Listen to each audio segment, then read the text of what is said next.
This is Katherine Cespedes, and you are listening to Yogini from the Block, where we talk about taking spiritual practices and spiritual principles off of the yoga mat and into our real lives. You can listen to this bi-weekly podcast on Apple Podcasts, Spotify, Google Play Music, and anywhere that you catch your podcasts. Hello and welcome. This is episode 12, titled Let Go and Let Heal, subtitled You Are Allowed to Grow. And today is such an exciting day because I have a friend, a licensed practitioner, the co-facilitator of the annual Next Gen Retreat, which we have spoken about here on the podcast, and a Seaside practitioner of the Core Council member. We have Audra Nichole. So hello, Audra. Hi, Love Bug. So after all that long introduction, of course, we do have my wonderful and amazing producer here, John Biethan. Good generic time of the day.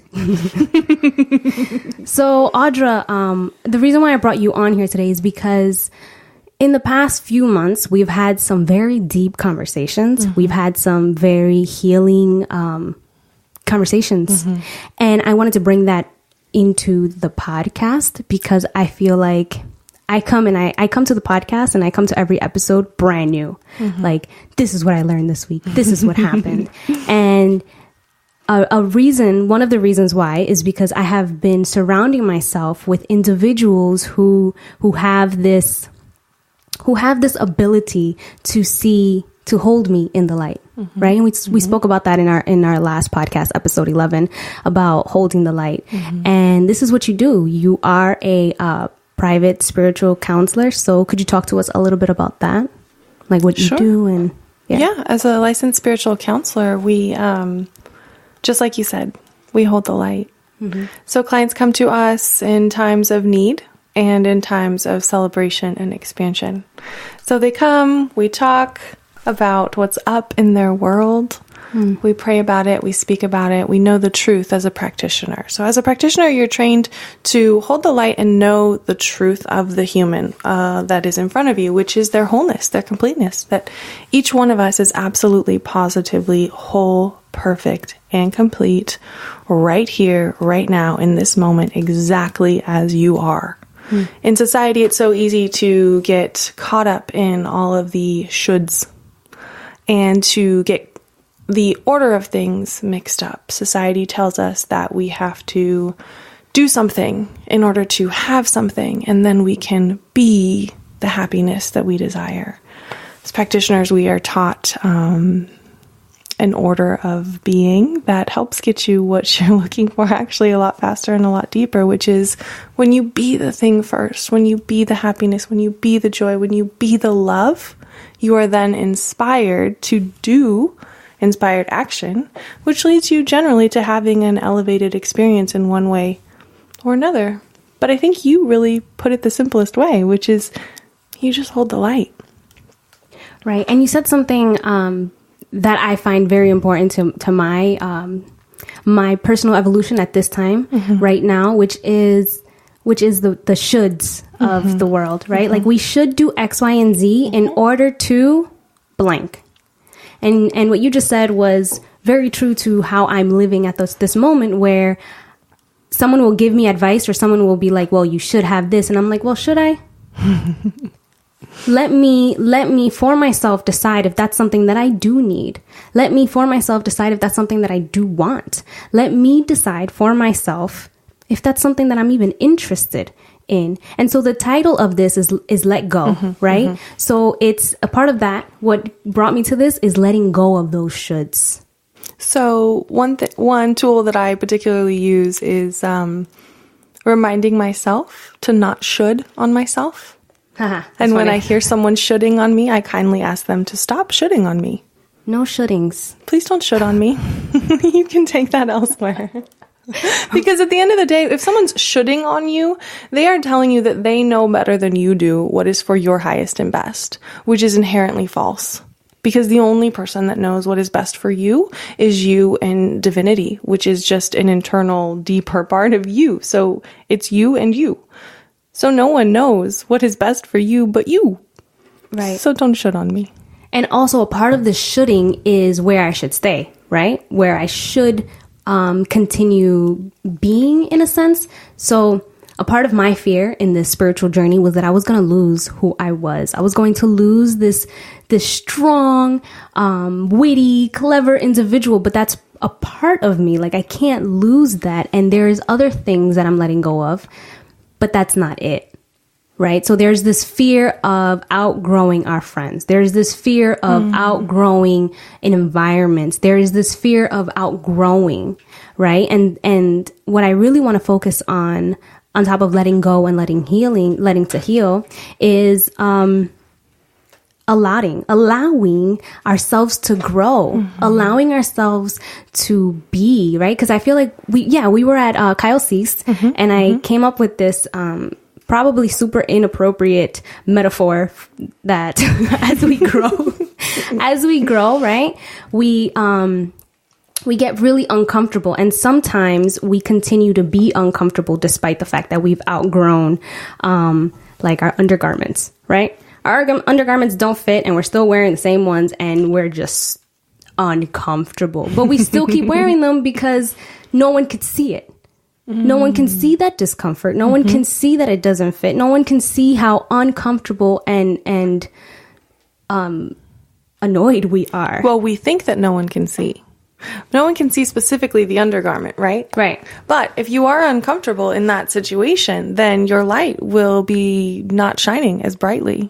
So they will see a difference in your comfort and your discomfort, even though they can't see the garment. But yes, and you said a somewhat inappropriate metaphor, which leads me to think that you might be shoulding on yourself about the metaphor itself. No, I just think... and I love that, by the way. I just think it's kind of funny. I think it's a perfect metaphor. It's so great. It's so true. Because we do... Why? Why do we do that? Like, you gain a little weight, it's tight, it's uncomfortable, and here I am wearing it. Or you lose weight, or it's old, or... Why? Why don't we adapt? Why don't we allow change? Why don't we honor exactly where we are? Why isn't it okay? I think a part of that is knowing and seeing and being aware of it. Because sometimes you're uncomfortable, but you're not aware of it because you're so caught up, or at least me, this is like in my experience, right? I'm so caught up with everything else that I need to be doing or I want to accomplish that I haven't realized that I've outgrown this space. The reason why this isn't working for me is because I don't fit here anymore. Exactly. Right? So that awareness... how would you suggest as a licensed practitioner that we stay in touch with who we are in this time of growth? Because I feel like if you're listening to this podcast, you're already growing. You're already doing something to shift out of this space that you're in, whether it be where you're living or your career or just the way that you think. You're already growing. So what would you suggest for them, Audra? Well, I love the way that Abraham Hicks speaks to your GPS, your internal GPS that we're all born with. And I think in my personal experience, that's always the key. The key is following the feeling inside. And the challenge becomes we tend to be taught in society that it doesn't matter what you feel like. It matters what the line of logic says. And I think that's where we get into trouble. And that's part of the root going back to the, should I do it to have it to be it, right? It's about following what's inside, and it's about honoring what's inside, and it's about saying, this isn't serving me. And the spiritual maturity in that is, you know, if you feel this isn't serving me, it's not necessarily just running away, just dropping it in the... I mean, sometimes it is as simple as dropping it in the moment, but I think it's important to stop and say, okay, well, what's not serving me? Because the next step is really identifying the contrast, right? So what is it about this that isn't working for me? Okay, great. Now, what would work?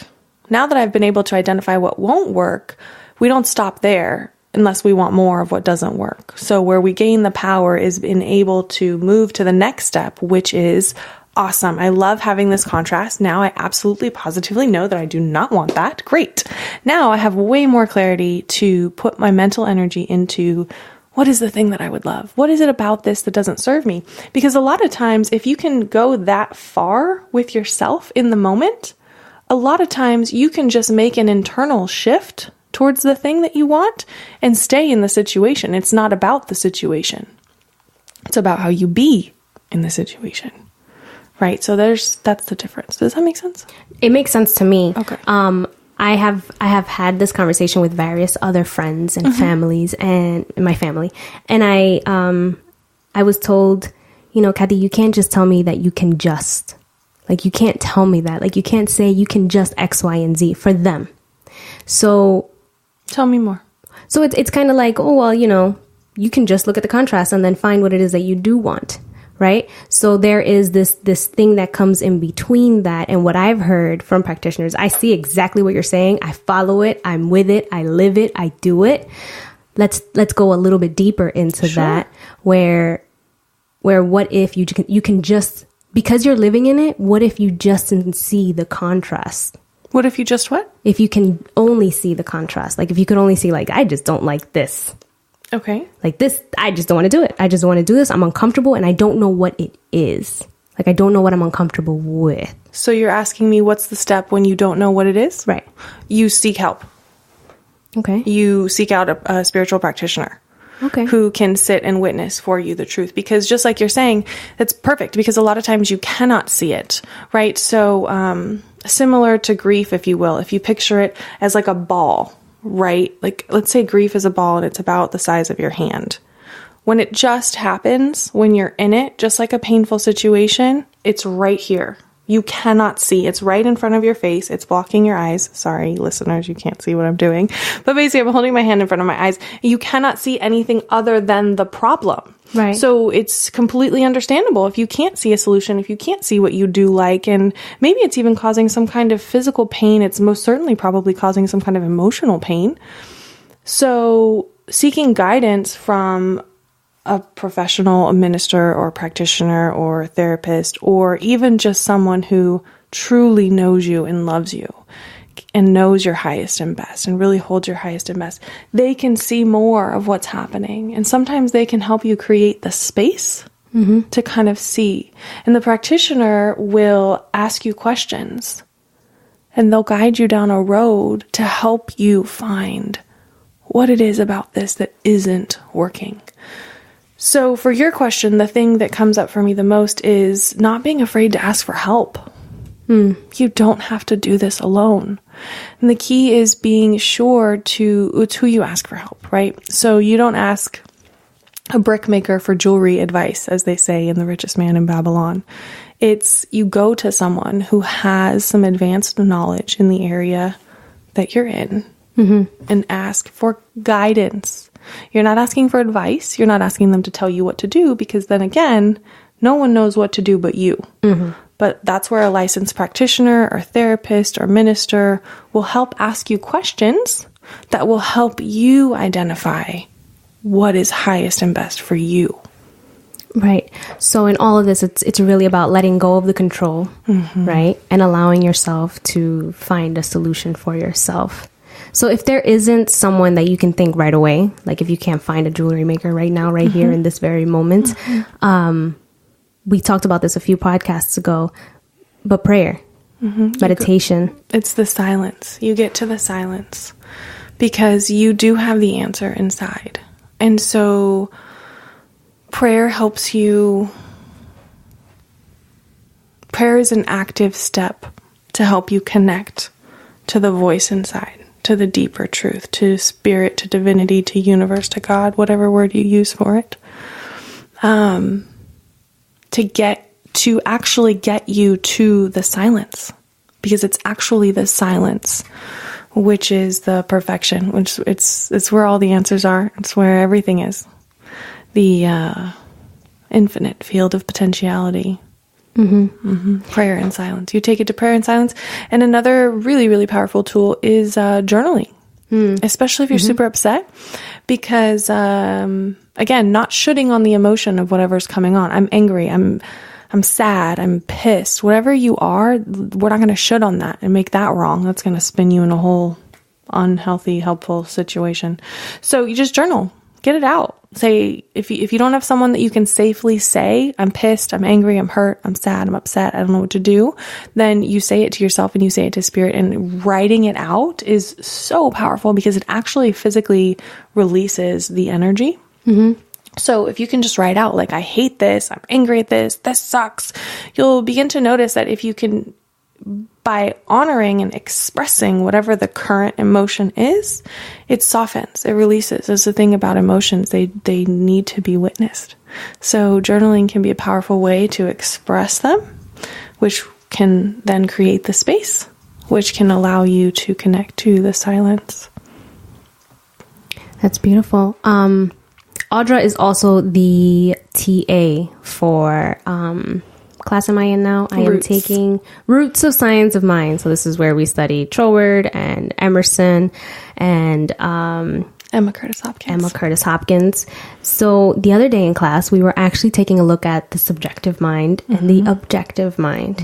And as she was talking, I just felt the shift from being in this objective, like, we need to be done at this time, we need to do X, Y, and Z, I need to cover these facts, to this subjective, which is where meditation lives, right? Like, this is where the subjective space is, where there is no boundaries, there is no limits, it's more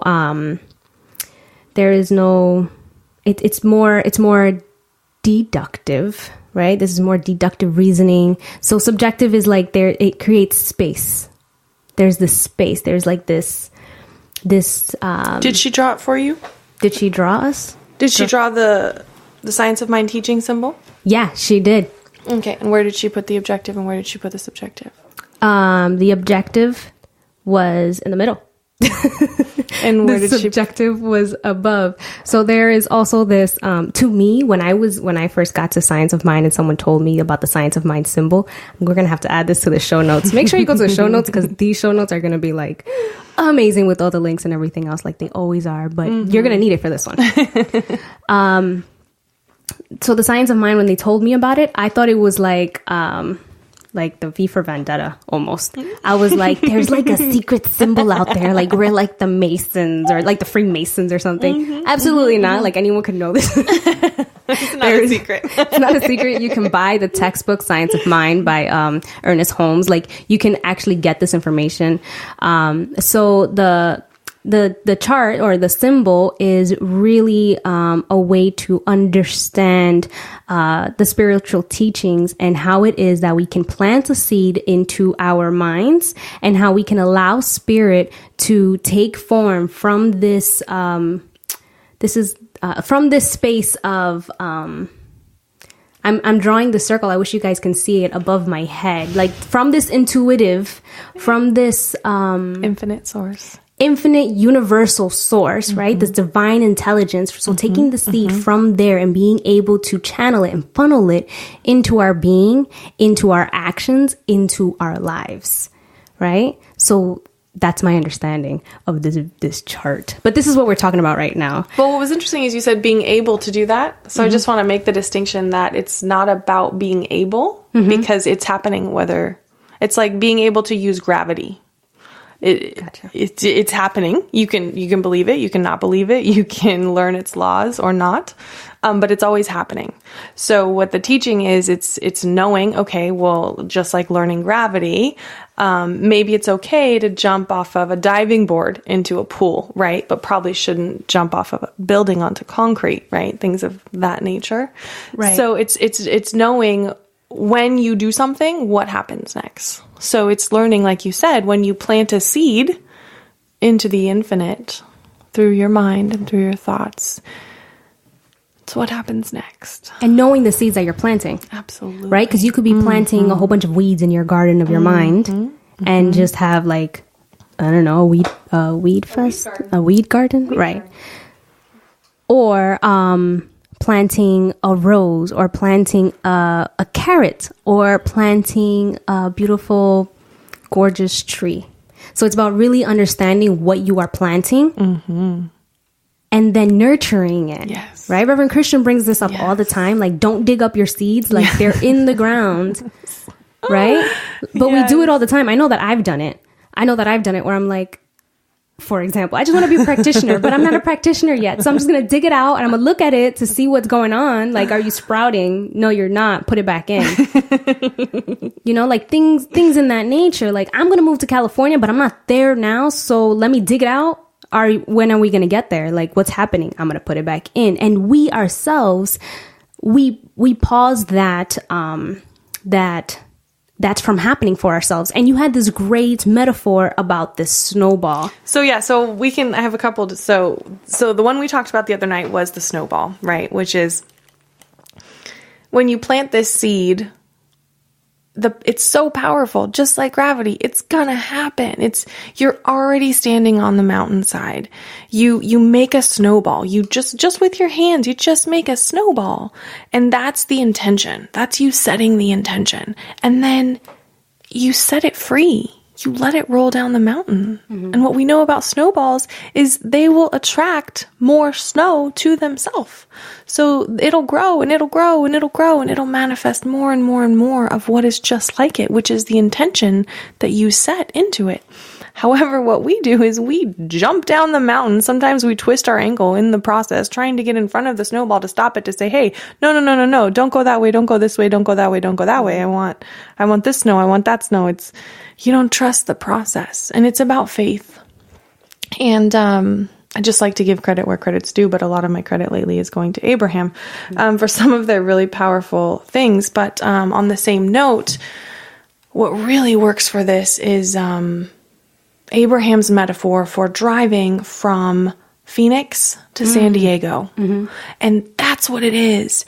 It's learning the principles so that you know what's going on, so that when it doesn't look like it, you don't stop there. It really helps you instill the faith. So if you didn't know anything about geography or how a car works or how there's a difference between A and B, and sometimes it takes time to get from one to the other, you would get in the car in Phoenix with the intention of going to San Diego. And then 10 minutes later, you're not there. So you're upset, you're angry, you're going to get out of the car? That sounds ridiculous, because we know in this world, we understand how it works. And your GPS is the GPS that we have now. It's such a beautiful time to live in, where technology is so expressive of the actual principles that work in the universe. Our internal emotion system, our guidance system, we have that the same way you have your guidance system, the same way you have Siri. And so when you set your intention, you put into your GPS where you want to go. And you have to trust that if you listen to your internal guidance system with the same diligence as you listen to that silly map on your phone, you will get there just the same way, even if it doesn't look like it right now. It doesn't mean you haven't gotten closer. Doesn't mean it. You know, if you're driving to San Diego, all of a sudden you end up in the mountains and it's snowing, you're going to get angry and turn around and say, there's no way I'm going to San Diego. Well, if you drove through the mountains to get there, then yeah, it doesn't mean you're not getting there. Sorry, I went off on a tangent there. No, that's wonderful. That's what podcasts are all about. Tangent galores, but they mean something, right? So Abraham Hicks really talks about getting into the car from Phoenix to San Diego and stopping in Utah, right? And saying, I'm not in San Diego. Let's turn back and let's go home, right? And if we were to do that every single time, which sometimes we do, we're on our way, right? We're on our way to our desire. We're on our way to our goal. We're on our way to that. And halfway there, we're like, it's not happening. I'm turning back. I'm done. I'm giving up. This doesn't work. And then when we get back in this metaphor, we get back to Phoenix, we're like, I can't believe I never made it to San Diego. And you're exhausted and you've spent all this money on gas and time and you didn't make it to that party because you were on the road. And now you beat yourself up because you just make horrible decisions and none of this works. And what are you doing? And you just didn't stay the course. Right. And you also spoke about the snowball and going to the end of the snowball, right? stopping it because in class you said you were very like animated. Maybe it's because the microphone is right in front of you. You don't want to smack it out of the way, which I understand. She said, you stop in front of it, arms flailing around, right? Yep. And you say, wait, this isn't the right shape. Like this snowball that I've created at the top of the mountain is not the right shape that I wanted. So I need to fix it. I need to pat it down. I need to add snow here and I need to take snow off there. And meanwhile, what we're doing is that we're stopping our own process. We are stopping our own healing. We are stopping our desires from coming into our existence because they're not coming to us in the way that we thought they should. So we're shooting not only on ourselves, we are shooting on the process. You're shitting on God. Pretty much.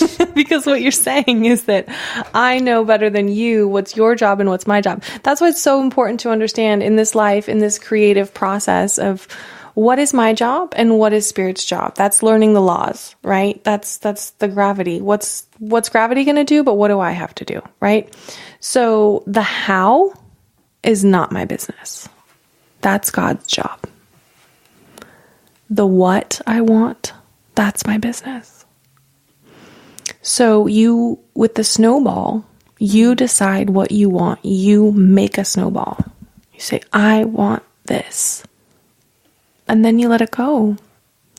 But every time you stop it, you interrupt God's process. And when you do, just like, I was very animated that night.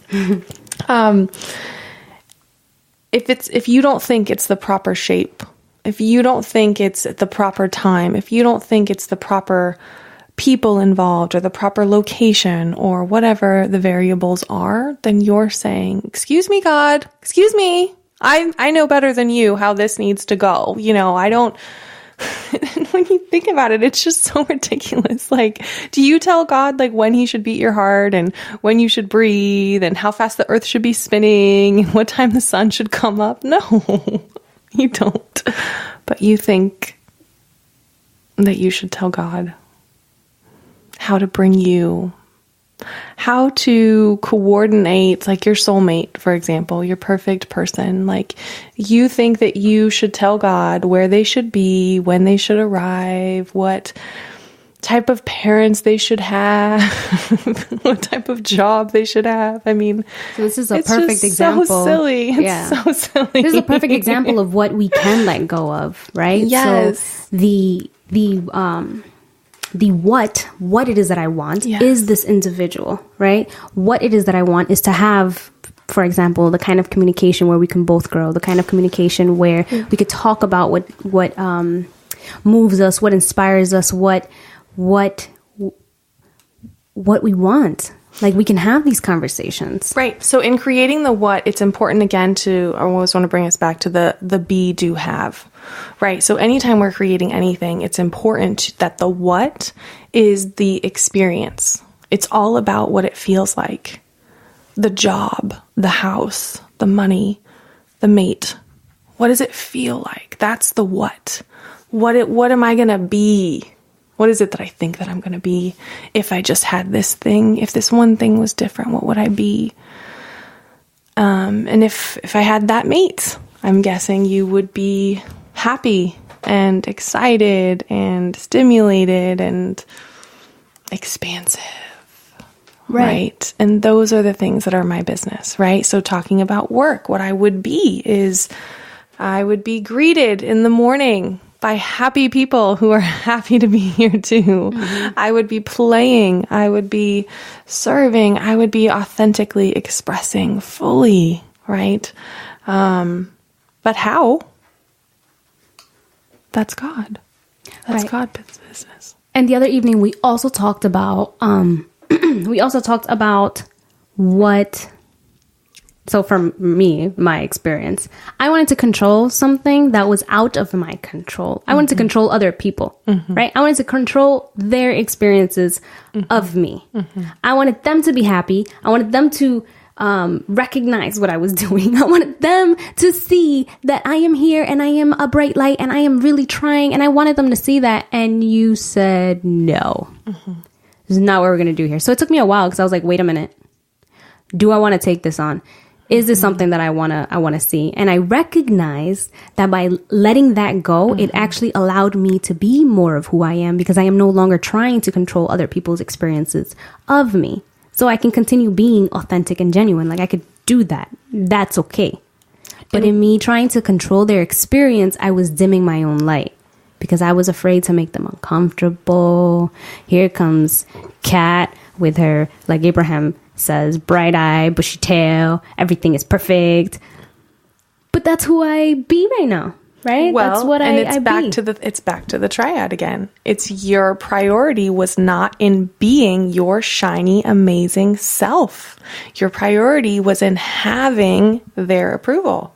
Right. You were putting have first. If I have this, if I do this thing, if I do it the way that they want me to do it, or if they do it the way that I want them to do it, then I will have their approval and I will have an easy environment. Then I'll be happy. Right. So we also put our happiness and our joy in what we think we want. Like, once I have this, and Abraham talks about this too. Once I have this, like, I'm going to be so happy. Like, I'm never going to complain again, whatever deal we make with ourselves. But it's not in that. It's actually, like you said, in the feeling of having that, of the feeling of what it would be like to have it now. Right? Exactly. So, exactly. It's back to the order of where things come from. So we're in this, what is this rat race? This rat race that our society is in is, if I just do this thing, then I'll have the thing. You know, if I work 90 million hours a week, then I will have a decent paycheck, and then I will have a giant house, and then my neighbors will think I'm cool, and then I'll be happy. No. It's the do, it's always back to the do, have, be. What is my priority? And if your only priority is in the being, and when your priority is in the being, that's when you're really tuned in, tapped in, turned on to your internal guidance system, to your joy, to your bliss. When that is your priority, when being is your priority, the other two things, the other two pieces of the equation become natural consequences that occur in alignment on their own. But if you notice the model that we operate from, if I do this, then I have this, then I'll be happy. You have to focus your energy on force for two things, and then you have a hope of a third thing, right? So there's all this energy for a possibility. Does that make sense? Yes, it does. But if you start with the end in mind, all these cliches, they're just so true. And it's amazing because we just had, wow, we're like really friends. I think we should really just start recording our conversations, because it's like we have this all the time. Like, every time we sit down, it's like, because we go so deep. Yeah, I was just gonna say, we just had a call on Thursday, and I'm like, wow, we're truly like, we do talk. We talk a lot. On Thursday, we're part of a book club as well, and the book is "You Are a Badass at Making Money." Do you remember the name of the author? Jen Sincero. Yes, Jen Sincero. She's absolutely amazing. Love her. And the reason why I bring this up is because we were having a conversation about, what has changed for you and what's new, and I literally said nothing is new for me except this list of 1,000 things that are brand new for me, and you guys were just like, what?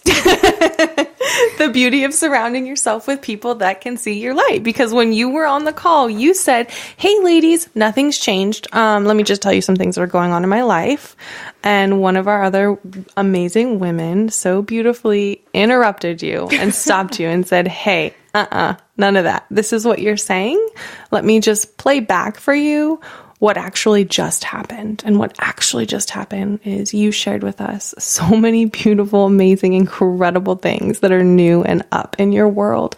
So many things shifting, so many different ways of being that that I will also draw your attention to, that you didn't do anything to have. You had no intention of having them. You did not force, you did not fight, you did not strain, you did not struggle. You set your intention on, you were very clear that you wanted to be happier and that you wanted to allow. That was your commitment. Your commitment was to happiness and allowing greater and greater. Right. And it's been beautiful to watch you blossom in your ability to receive, right? Mm-hmm. Your ability to open the gates. And that's where the healing comes in.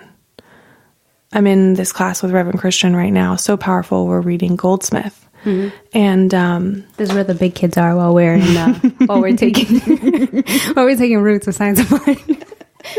The world anew with Goldsmith. Oh my gosh, it's mind-blowing stuff if you're into it.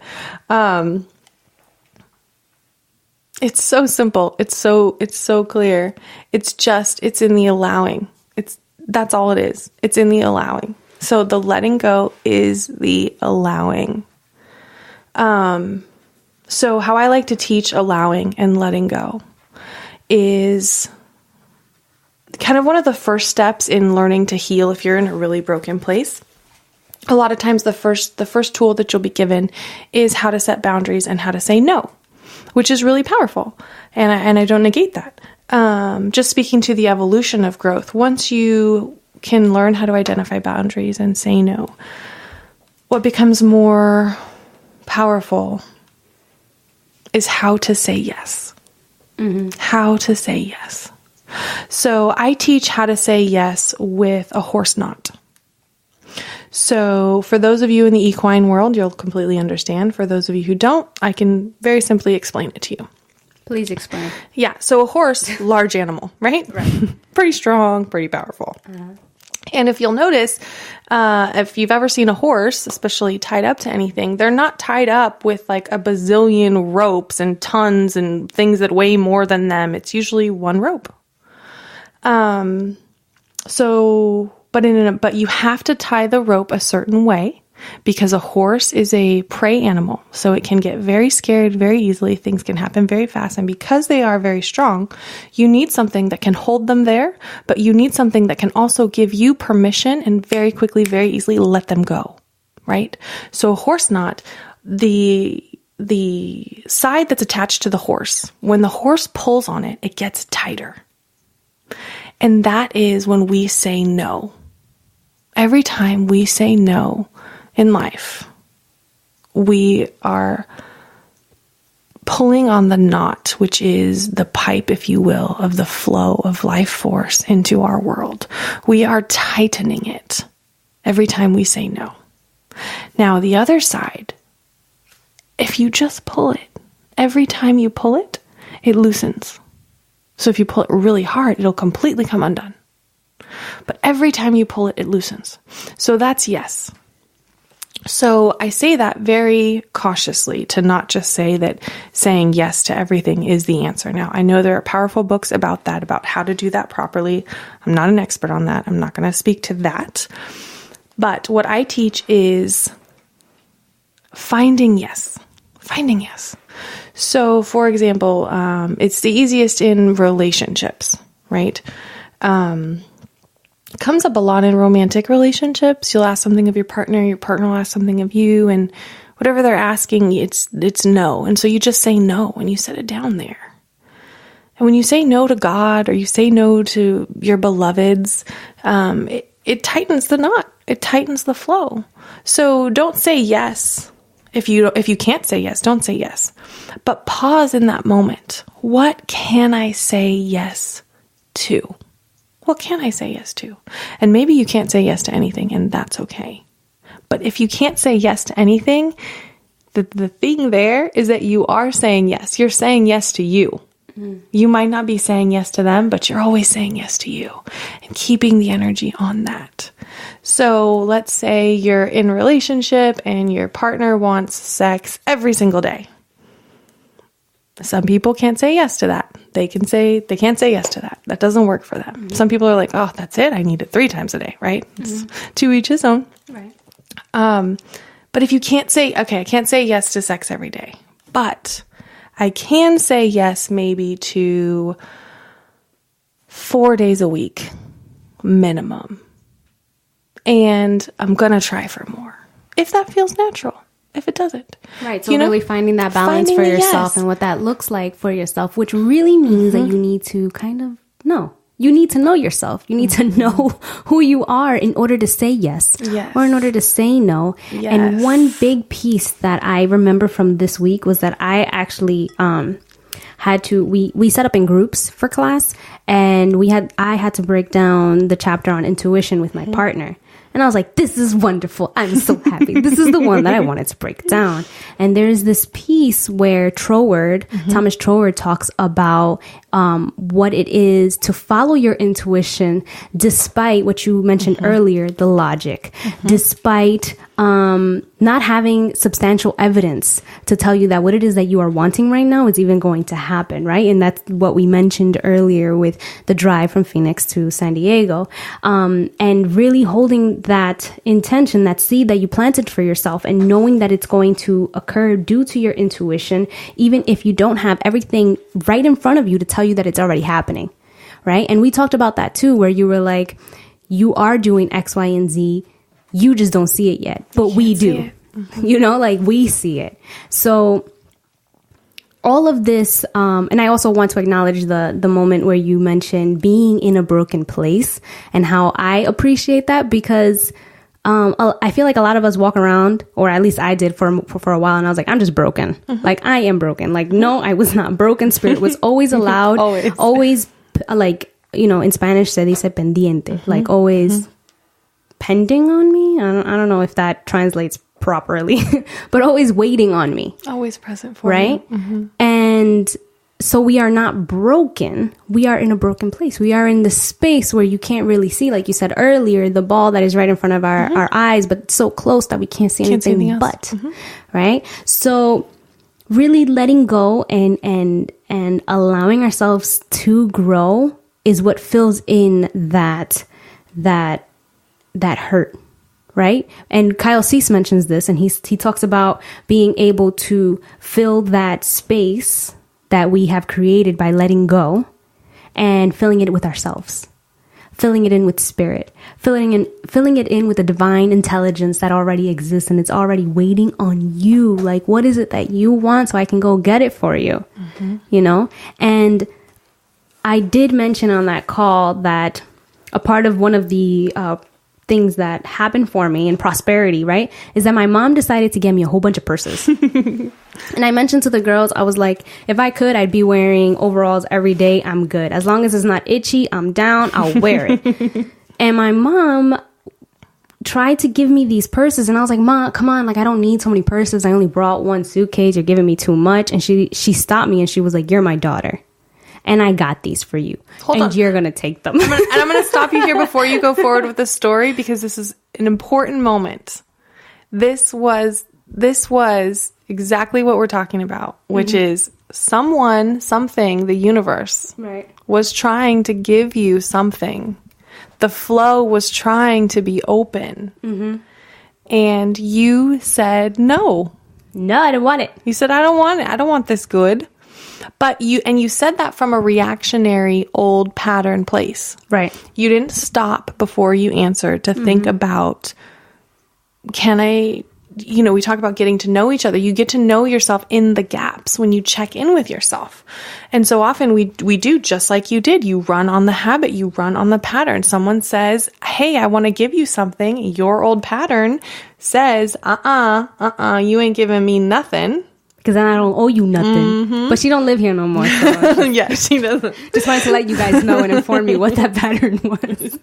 So your mom said, I want to give you some good. And you're like, nah, I don't want it. But then you paused. Right after she yelled at me. Yeah. So that's what I was saying. Like, my mom was like, you're going to take this and you're going to enjoy it and you're going to look beautiful. And I was like, I'm going to look beautiful, Mom. But I thought about it, like, what if, like you said, we take this moment to see that the good that the universe is trying to give us, God, whatever you want to call it, this divine intelligence, what if we allowed ourselves the space and time to receive? Like, I see what you're giving me. Oh my God, this beautiful sunny day. Thank you. Thank you. I have money in my account. What? Thank you. And really counting our blessings, right? Oh, yeah. And And in that moment, I was just like, Ma, I can't take this from you. I know how hard you work. I know that you probably bought these purses for you. And she was like, for me? I don't need these. I bought these for you. I was going to mail them to you. And you came here and you surprised me. And so you could take them now. Just take them. And in that moment, you were caught in the how. Mm-hmm. You got caught up in how are these purses getting from the outside world to you, to me. And you shoulded all over that. You shouldn't work so hard, Ma. I love you. You shouldn't work so hard and then just give it away. And what, to me? Why would you? Look at all the shoulding you're doing. Yeah, man. When your mother just loves you, she's just trying to express and give and share and love and fill you up in a way in this moment that was her way of giving in this moment.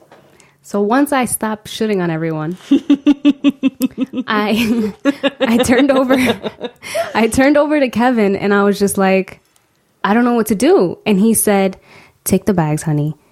If you can't put them in your suitcase, I'll come with them next time. And it happened so quick that my mom didn't catch it. She's probably going to know now. Ma, I'm going to get them. Don't worry about it. Kevin's keeping them super, super safe. In that moment, nobody knew what was happening, but I already had a resolution on how I was going to get them. And the story is just there to show how, we should on ourselves all over the place, right? And others, especially those giving us our good. Right. And not only do we stop ourselves from allowing, we stop others from the joy of giving. Mm-hmm. Like we stop that. Mm-hmm. Yeah, like we do that. And so in this moment, when I looked over and he had given me the solution, I was like, okay, I'm going to let go. Keep giving me, Mom. And she kept coming out with things out of her room. And I was like, where was all this stuff? Like, is there a black hole? Is there a woman outside your window selling you things? Like, how are you coming up with these things? So the moment that I let go, I was just like, I already have a solution. And I was allowing my mom to give. Mm-hmm. And it created so much joy and happiness in her. All I had to do was say yes. And she was so happy. Mm-hmm. So I was like, all right, Ma, I'll take it. Thank you so much. Oh, this is beautiful. I love it so much. Made me try on a dress in the middle of summer in New York City. If you guys have never experienced that, it's hot. It is hot. But I knew that it made her happy. And it wasn't about shooting. It was about, I'm going to go with this. Mm-hmm. It doesn't feel bad. Mm-mm. It feels good. Like, this is one of my yeses. Yeah. Once you check in. This is one of my yeses. This is like a yes. Like, hell yeah. Well, I'll do this. There's two parts. There's two super important parts to that, which is the reciprocal nature of the universe and the beauty in reciprocity, right? So this happened between you and I. Mm-hmm. This happened between you and I. And I never talked about this, but yeah. This happened between you and I, which is giving is so much fun. Mm-hmm. Giving is fun. Just giving. That's it. Fun. It's fun. And sometimes we get so caught up in our ability to receive that we rob the giver of the joy of giving. I know that you robbed me quite a bit. Mm-hmm. When we first met, I tried to give and you said no. But bless your heart, one day you said, why? Why are you going to give to me? And I said, because I love you. I see your light, because I was there and I wish someone would have given to me, because if you let me give to you, then you give me the gift of giving. And that's what it's about. It's the twofold, how fun it is to give. We forget that when we're in the receiving moment. The other thing that I want to draw attention to in that story is the power of Kevin's role in that story, which is surrounding yourself with people that love you and know you and honor your highest and best. And sometimes, just like we were talking about the ball in our face, we can't see how it's possible, how our good is possible. And surrounding yourself with these people in that moment, I can just picture the moment. I know that you were struggling. You wanted to receive in this moment, but there was a part of you that still couldn't see how it was possible. And so you looked to someone who knew you and loved you and who you knew could see more of your light in this moment than you could. And he said, this is what we're going to do. I'm going to take the purses and see. Now, you needed help in that moment. You were trying, you were ready, you were on the edge, you wanted to say yes, and you still couldn't get there. And that's okay. And that's the importance of surrounding ourselves with the people that love us and hold us up, because sometimes it takes them to lift us up. Sometimes it takes them to give ourselves permission. And that's where the allowing comes in. I know I can say for myself, I had the most powerful moment. I think it was 2 weeks ago. I was sitting with a girlfriend and I'm dating this new guy and he's wonderful and all my shit's coming up, because that's the beauty of relationships. It brings up all of our stuff to work. And, we're at that place where it's still so new and fresh that there's all this fear of, oh yeah, but if I let them in, then what if I get hurt? And, she said the most beautiful thing to me, which was just the most powerful statement of friendship. And she could see that I was afraid to fall. And she said, fall, we'll pick you up. And I was just like, wow. Like I can fall because I have built this life where I am surrounded by incredible people. And no, not everyone has the people that I have, and not everyone has that friendship. But at the end of the day, it's just God. These people, I'm God, you're God. We're all just experiences of God. And she was just vocalizing the truth of divinity, which is spirit saying, fall, jump, leap. I will catch you. I will pick you up. I will clean your knees. That is spirit speaking through her. And that's the power of connecting to others and source.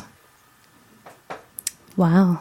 That was beautiful. Thank you so much, Audra, for being here. There's so much more that I want to talk to you about, but I feel like this would be the longest podcast ever on Yogini from the Block podcast ever recorded. Thank you, John, for being here and holding the space. This has been monumental for me. And if you need more information, I highly recommend that you go over to Yogini from the Block, get the show notes, reach out to Audra, reach out to John, reach out to me. We're here, we're waiting, and we're listening. So get connected. Yes. Thank you, Kat. I love you. You're amazing. Thank you so much for what you're doing. Thank you for shining your light. Thank you for continuously saying yes to yourself and constantly showing up as an even brighter light, a beacon, an example of what falling in love with yourself looks like when you let it unfold. It's beautiful to witness. Thank you for being you. Thank you.